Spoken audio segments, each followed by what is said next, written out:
We'll get started because I'm mindful of time, and this is the session before lunch. So first, thank you, the three speakers. It's been incredible morning we've had from the point of view of writing, from telling stories with data, and with Christy with how do we talk about our science. I just want to put in a brief way, because I am, again, mindful of time. Then just 5 minutes, Susanna, let me know. Just to put it in the context, though, of how scholarly communication, of how communication science have evolved in the last few centuries, since the first scholarly paper with the philosophical transactions of the Royal Society in 1665. Now it's been 351 years since then.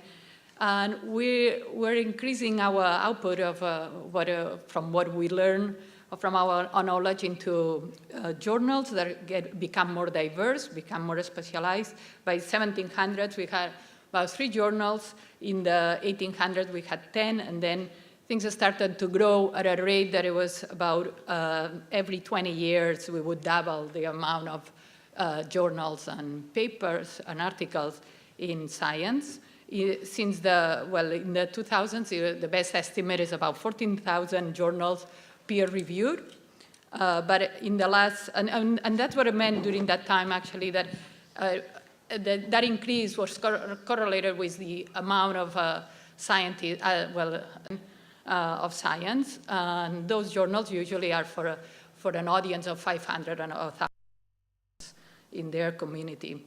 So now, though, we have about 80,000 total number of journals, if you could count more than the peer review one, 33,000 peer review. The rate of increase has been, it's more closer to doubles every 9 or 10 years. This, if we compare to all the, like a lot of the librarians that are here, compare often to the contents of the Library of Congress. So about 80,000 total journals is more or less 80 gigabytes of data. The Library of Congress has 10 terabytes of print, everything that has been collected in the library over time. And that we compare to tens of trillions of web pages and about a zettabyte of data that exists now in the world. So we're producing a lot more output, more knowledge that we can infer from these, from data and other sources from information we share at the web than ever before, as you know. So what has happened during this time also is that there's been an increase in the complexity, the cognitive complexity and the way we communicate about that. It tends to become, well, at least some of the scholars that have studied the articles in the these last centuries, say that they tend to become more efficient in order to compensate for this complexity. So we started with, from the 1665 to the 1800s, with science from and for enthusiasts to professionalization and specialization of science. Then we go from the same time at these first centuries, from detailed descriptions of observations, of measurements, or experiments, into try to explain what we see, and understand the world, right? Explaining is the focus of science, and so it means that we connecting facts to theory. This increases the complexity, but with that, we are hedging in the way that we communicate that. We see, if we analyze the works that from the 19th century, that hedging was happening maybe about one time every 200 words. In the 20th century is 2 times every 100 words. So it's increasing. It would multiply it, well, not multiply it. It was a factor of 4 within a century, and it keeps increasing. We also, in our articles, we cite a lot more of our previous work, so that's another level of complexity. Only half of the articles from the 1665 to 1800s had citation to other articles. In the 19th century, it's 2/3 of the articles cite previous work. In the 20th century and the 21st century, all papers cite previous work, pretty much. And what has changed during that time? So it goes from storytelling and poetic style to a first-person active voice, simple noun phrases, description of facts, accuracy and certainty in those descriptions, and a letter style, to, in the 21st century, systematic and technical vocabulary, an objective and passive voice, complex noun phrases, that Steve was showing some of them, explanations of facts instead of a description of facts, and hedging, and a formal presentation. We added, at least in the scholarly article, we had a formal presentation to, again, to maybe to come for this complexity and make it more efficient by having an abstract section for methods. I think that practically all the articles now have a section for methods compared to that didn't exist in the 18th century. And at the same time, the visuals in the articles have evolved from illustrations of the observations, so as a descriptive illustration, basically, to be part of the scientific argument. And this, what we're seeing also from the 1665 to 1770s, that 50% of the articles had included visuals, and those visuals were very much, again, an illustration of either the instruments that were used in an experiment or the observations. The figure, from the 1700s, to, late 1700s to the 1900s, the figures start to provide scientific explanation, so it's more than just an illustration of what they're observing or the experiment itself. And the figures are used very, very commonly already in the 20th century, and they are all in all the articles. Pretty much 100% of the articles have figures and tables nowadays. Just to indicate some of the points in this history, there are the first line graphs and the bar charts by Playfair in 1786. Then we have pie charts also by Playfair in the 1800. The scatter plots actually come relatively late, and they become then extremely useful during the 20th century, but they are in the 1833 by the astronomer Herschel, and in 1896 so are the first scatter plots found in articles, and Galton being a psychologist. So it actually we had a golden age of data visualization from Playfair to 1900s, but the rise of statistics in the early 1900s usually are referred as the dark ages of data visualization, but then with Caesar and others, there is a reverse of data visualization, so we're now bringing all that data that we were seeing, all these amounts of information, and to using visualizations as a way to explain the world. So I'll just end to be able to start asking, well, from the audience, asking questions to the panelists here. But I'll leave with you these two pieces from the 1600s. One is from Lister and an article in the Philosophical Transactions that in 1697, and the other one is one of the visuals that I was referring to, one of the illustrations in an article from Huygens as a physicist of one of the apparatus for an experiment that he conducted. So I will ask Steve, if you don't mind, to help me.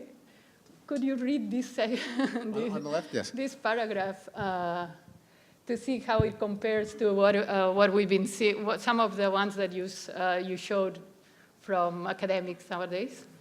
The 21st of April, 1665, about 8 in the morning, I bored a hole in the body of a fair and large birch and put in a cork with a quill in the middle. After a moment or two, a sap began to drop, but yet very softly. Some 3 hours after I returned, and it had filled a pint glass, and then it dropped exceeding fast, viz. Every pulse a drop. This liquor is not unpleasant to the taste, and not thick or troubled, yet it looks as though some few drops of milk were split in a basin of fountain water. Spilt, should that be? In a basin of fountain water. Thank you. So with that, I'll start with the first question, and please, anybody who has a question, you'll have the mic to ask. But just to start with, if we compare that and we put that in the context of how science communication or scholarly communication had changed, to what extent, the question could be for all of you, but if you want to start, that curse of knowledge, it could be also there is some factor that is maybe referred to the curse of ignorance, because we have so much more information to explain. There is so much specialization that we only know about one part of the entire picture, and then we're able to talk about our stuff, but we have a hard time to put it in the context of what everybody else knows, instead of, that complexity causes, basically we're trying to be efficient because there is this complexity or this cognitive complexity we are facing now. What comments? Do you have some question about if it's more problematic to have this entire amount of information that we might not be able to know enough about everything, instead of that we know too much about what we know. It's interesting in seeing the evolution of scientific communication over the last several hundred years. Some of the changes clearly are response to the demands of greater objectivity, greater explanatory depth, greater precision, greater information richness, so all things that we welcome as scientists. At the same time, many of the features serve to decrease the clarity and vigor of the prose. The fact that scientific communications become more impersonal, conveying the idea that I'm not just sharing my experience, but I'm helping you to get an objective view of reality. That's the enterprise we're jointly engaged in. The use of generalizations instead of concrete perceptual experience, the greater tendency to refer to flowers instead of roses, for example.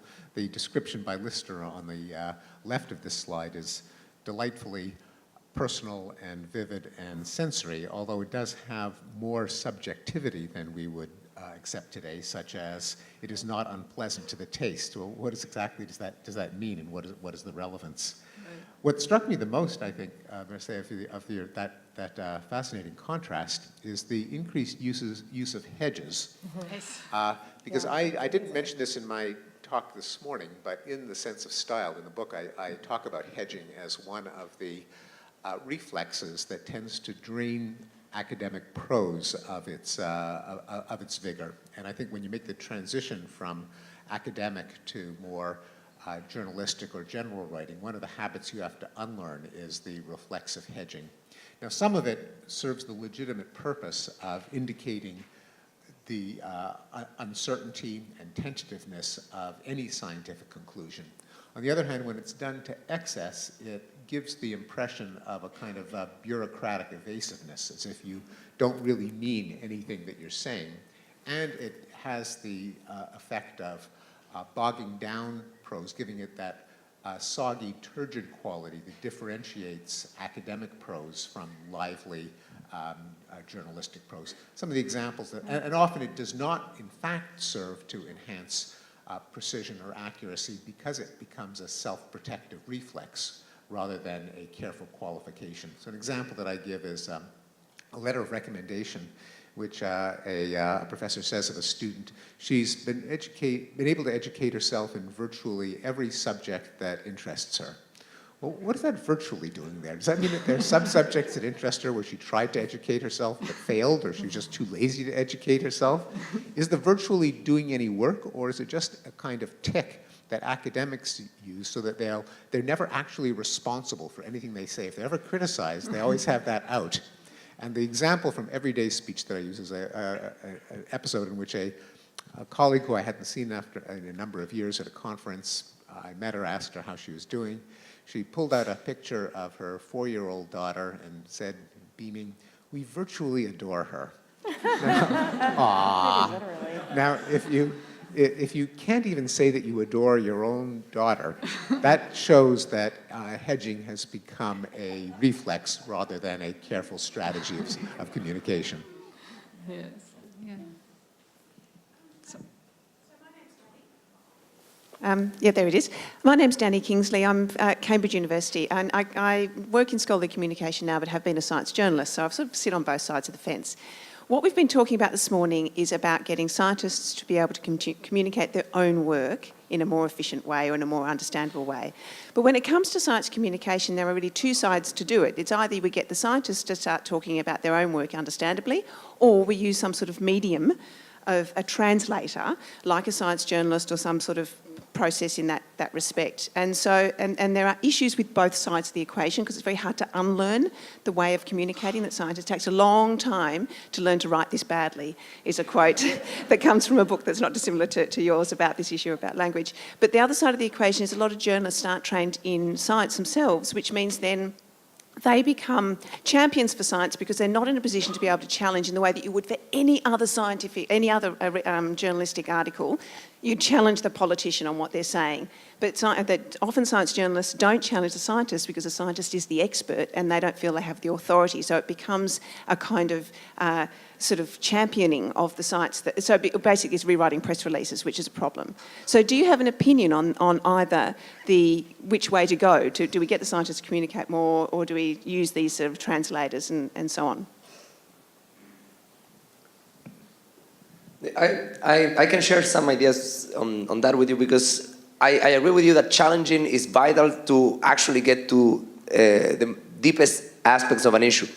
So I remember on the fall semester of this academic year, I taught a class at MIT in which what I did is I invited two speakers that work on the same topic but on different departments. And that was kind of fun because, for example, in the first class I had Ed Glaser, a very famous urban economist, and I had Brent Ryan, who is an urban planner at MIT. And the class was not only to have them present their work and pontificate, but it was to have them present, and then we had more than an hour of discussion after. And it would be interesting because since they knew that they were coming to a place in which there was going to be another expert that thought differently than them, actually the conversation ended up being quite interesting. So for instance, Ed presented all of his ideas of how cities generate economic growth, and eventually that all of the physical aspects of the cities are going to be sorted immediately by the market, because if the city needs to accommodate more people of low income, there's going to be low income housing that is going to emerge. If the city needs to accommodate more transportation is going to be built. And then Brent, as an urban planner, comes after and makes case studies of New York and London, and showing that in New York it's impossible to build anymore because everything is a historical district, and that in some sense the market is on a straitjacket. And that generates an interesting conversation. So I think there's some ways of trying to generate instances in which you can have those challenges, but I agree that sometimes in the context of the interaction between the journalist and the scientist, that doesn't happen, because usually also beyond all of that constraints that you mentioned, the journalist is very time constrained. So they want to release something in 2 or 3 more days, and they want to talk to you, they want to write it, and they want to move to the next thing. And those challenges usually require a little bit more reflection time. But if we create more of these forums and then we report about those differences between the experts, and we give them an opportunity to punch each other in hour-long blocks, which is the only way that scientists know how to do, then I think we could have more of what I like to call journalism of ideas rather than journalism of events or journalism of people. The best example of that I read recently, which many of you have read, was an article on The Guardian about the history of fat becoming really bad, and then actually sugar being bad, and then how all of that history then eventually turned, and it was following the idea of what is bad for your health through the history of the many people that contributed to it, that got demonized, and then that got vindicated later on. And I think that journalism of ideas is possible if you focus on the larger trends, and if you give opportunities for people to disagree and report on the disagreement rather than the finding. Well, just a couple of points.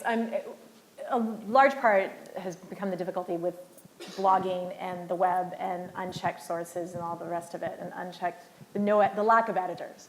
Because just to defend the science journalism world, just because I am the science journalist, I mean, at Scientific American, for example, my editor, you cannot publish something unless you've spoken to 3 to 5, in my case, I usually speak to 12 scientists before I will, even a 500, 700 word piece. But you certainly can't get it out until you've heard the dissenting voice. But that is not necessarily a standard, of course. We have to be, and I love Cesar's idea, and it dovetails very nicely with the mission of Force 11 in the sense of cross-collaboration, but becoming more of a whole and having two disciplines come at each other and be the guard dogs, as it were, I guess. Because, I mean, even in the journalism world, we suffer from the endless caveats because we also don't want to get creamed in the comments, which we do anyway. So we have to, we've become more ridiculously general and wanting to protect ourselves, which is also a problem. The role of a science journalist with respect to a scientist there aren't that many parallels with the role of, say, a political journalist and a politician. Mm-hmm. There just isn't this. Because politicians have competing goals of in a democracy of satisfying antagonistic constituencies while offending the fewest possible. The goal of a journalist to try to pin down a politician whose goal in life is not to be pinned down is, I think, a different model than the difficulties that a science journalist has with a scientist. A scientist isn't trying to hide some portion of the truth from some constituency because it will get her or him in trouble. And so the journalist's goal seems to me different, although again, it isn't just repeating press releases, but I don't think there's the same kind of adversarial relationship that there is with a political journalist. I think part of the problem in science journalism is that often just the explanatory depth that makes the entire scientific activity intelligible sometimes gets missed, where perhaps a joint failure between the scientist explaining herself or himself and the journalist then translating to the public. You miss the deepest idea of why the science was being done and what actually solved. I would love to, I'm going to use this as an excuse to turn to Alan Alda, the namesake of Christie's Foundation, because I think his gift as a kind of science journalist is that he was clearly not someone that a scientist could condescend to. He was famous, he was charming, he was clearly smart.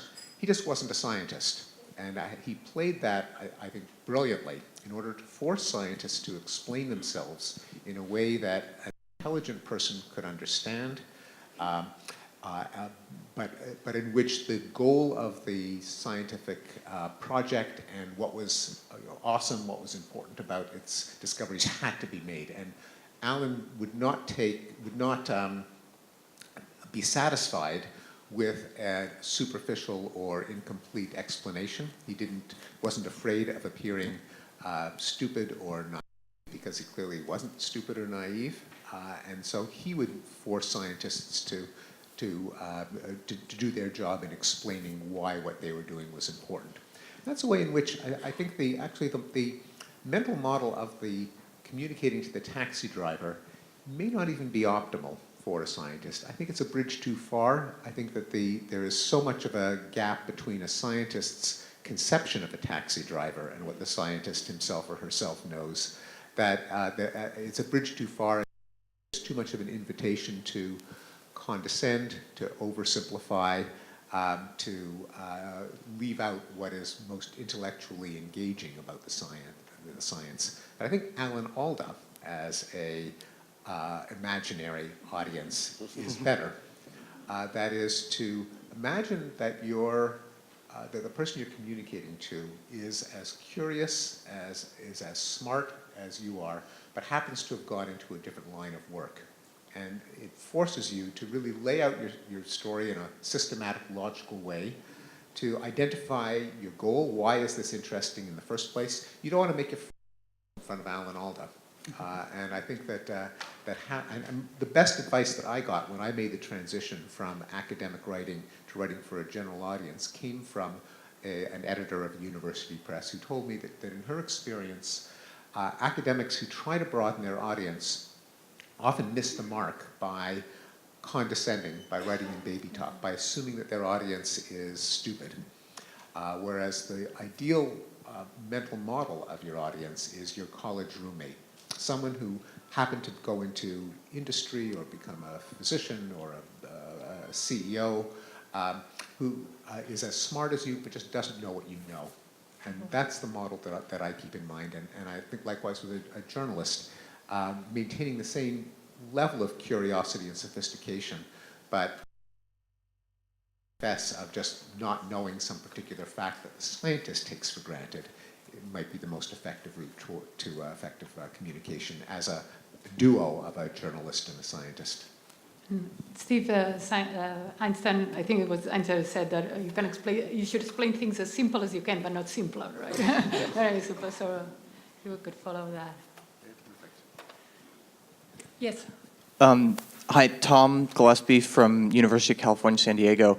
I wanted to sort of follow up on the question of hedging, because I think when you have scholars that are at the edge of their field, they sort of live in this world where there are no names.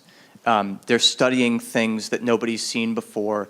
And do we have good ways of talking about our ignorance? It's like, I see this really cool phenomena out there that I don't have a name for, and all I can do is hedge. Or, can we do better?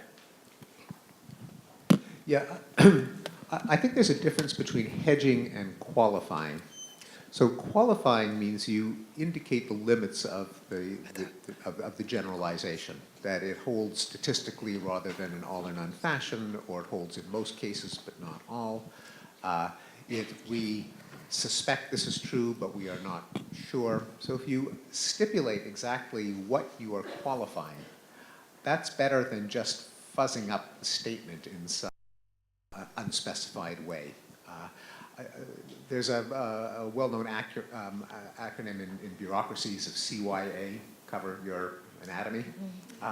Doing that doesn't help communication. That should not be the basis of qualifying. It should be not misleading your audience as to the extent to which the generalization holds. Like one thought on that is that we're talking, I think we're saying everything from a perspective that is responsible is the one that is writing. But we're also people that are reading and are consuming information, and sometimes, we're responsible as well in the way in which we understand that information in context. So what I would say is what scientists hate more than being ignored is finding that one of their colleagues is doing something kind of popular and simple. Yeah? So yeah, scientists would love that science would be communicated more often, don't we? But as soon as a colleague makes something that goes into the popular press or on television or in a medium that is not determined to just communicate with other scientists, the first one to eat them up and chew them down are other scientists, not the people outside. So in that context, I think when it comes to hedging, we hedge a lot because we're not afraid of the rest of the world. We're afraid of our colleagues calling us non-serious. And it's important that we all make sure that when we're understanding what someone else is saying, we understand the context in which that person is saying it. And maybe that quote that you have in the New York Times doesn't encapsulate all of your knowledge on that topic. It's just a relatively simple way of, bring attention to a certain issue that you are interested in. And in that academic paper, you're going to have a much more thorough of what is happening and what's the methodology and all of the hedges that you want to put there, so to make sure that you really qualified the limits of your finding. But I think as listeners, we also have our responsibilities, not only on the shoulders of the writer. I'll just make a really quick point, because I know there's a lot of questions, and we'll try to answer quickly. But there's two things. Of course, it's now the commenting, of course, has opened up the door. There's many doors in the room, and the public expects the doors in the room. I wish the public used that a little bit more efficiently than a lot of the comments that you get on YouTube. But wanted to mention, which of course I've just lost my train of thought, so I'll have to think about it. Let's go to the next question. Sorry, I have to say that there is one last question. It's a fascinating discussion, but I'm told over and over. Just one quick tip on that point that Cesar just mentioned. Take whatever, if you're about to get on, Science Friday and NPR, if you're about to have a media interview over the phone or in a studio, and you've got some messaging points and you've got your single point and you've got an analogy or something, or just some sort of paragraph description, take it to who you know to be the biggest critic in your industry that you have access to, and pass it by them just as a test, so that you walk in more confidently in the point of hedging. It just really is helpful to pass that by a critical person, someone who's super critical. I like the practical advice there. So my question is, all of this has been on the radio or whatever, but we have computer. I'm here. Thank you. Hi, Cesar. Nice to meet you. The question is, though, a lot of what we communicate is through a different conduit now. It's through computers. And to the extent that things are going to be distorted through that lens, I mean, a lot of the data you showed was because of that it was available computationally, but to the extent that we can't communicate it directly when it's going to go through it's going to be put on the computer, just finding things, communicating things through this somewhat anonymous mechanism. So I find that one of the things that is most fascinating about the period in which we're now communicating science is that we can not only innovate in the message, and there's always ways of innovating in messages, the way that we construct the story, whether we use an inverse pyramid or how do we capture the attention of the reader and so forth, but we can also innovate on the medium. And you can create new ways of communicating those stories, and those changes in medium can be equally transformative. So when I publish a paper now, I do think of it, for instance, as a multimedia type of publication, because the way that I think about it is that I don't work as a scientist on papers. As a scientist, I work on ideas that are empirically valid. That's kind of like what I do as a scientist. And one of the things that I had to do is publish a peer-reviewed paper to have legitimacy for that idea. But I know that that peer-reviewed paper is not going to be the one that is going to help me communicate that idea. It's going to make it legitimate, but to communicate it, I need to develop other things. So usually when we know that the paper is accepted for publication, then we go into kind of like a second mode in which we create like a nice website that has interactive visuals that explain the main point that we want to make. We make videos to make sure that we release those videos together with the paper. We talk with science journalists. I love talking with science journalists because also they help you think about how to frame your story, what's the most important part of it, what are the things that different people are going to be interested in. And then when you release your quote-unquote paper, you're not just releasing that PDF that is sitting on PNAS or wherever it is sitting, but you are releasing actually an idea through multiple channels, some of which is going to be a shared story on I Fucking Love Science on Facebook, things that are going to be, like maybe, like a news and views on nature that is going to be much more serious, other things that is going to be the paper itself, other things that are going to be video. And in that context, I would like to invite people as much as possible to think of science communication as this multimedia endeavor in which each one of the different things that you produce fulfill a different purpose. Some of them are for legitimacy, other ones are for communication.